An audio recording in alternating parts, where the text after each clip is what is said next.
Hello friends, this is Bharti and welcome to TET and CTET cracker channel.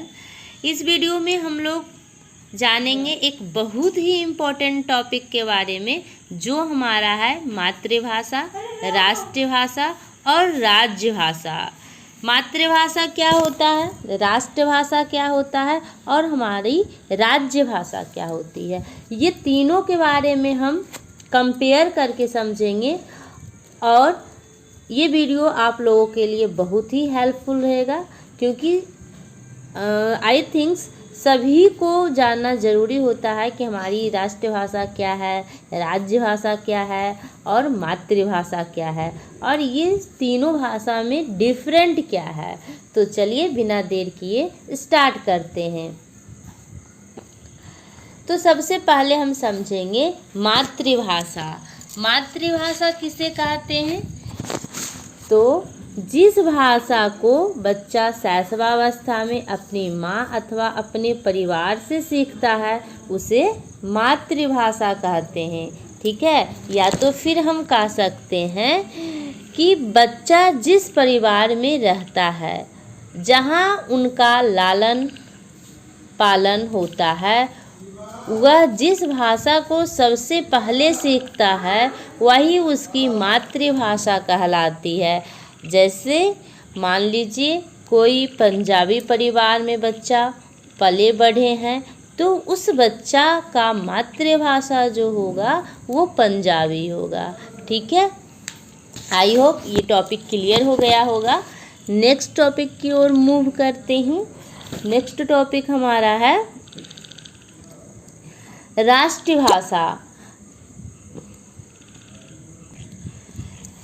राष्ट्रभाषा जो हमारी होती है वो राष्ट्रभाषा क्या होती है उसको हम समझेंगे। जिस भाषा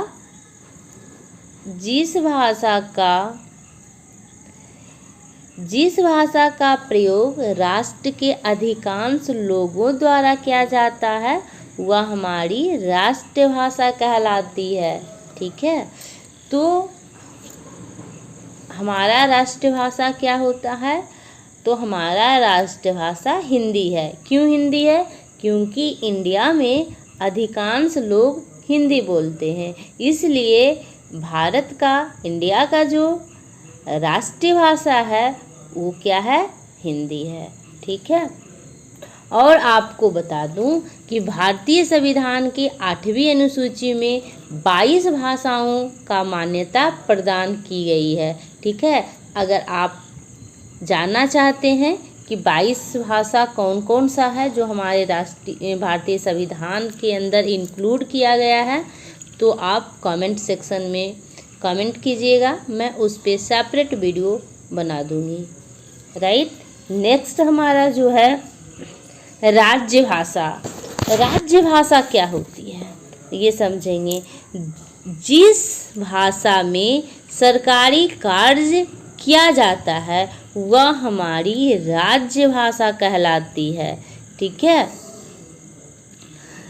तो राज्यभाषा को भी हमारे संविधान के अनुच्छेद 343 के अंतर्गत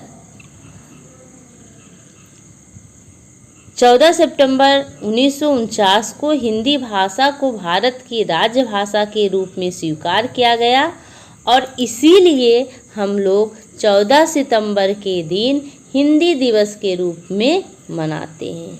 ठीक है, तो यहाँ से आपको कई सारे क्वेश्चन जो है देखने को मिल सकता है आपके एग्ज़ाम में, जिस एग्ज़ाम में जनरल नॉलेज से क्वेश्चन पूछा जाता है।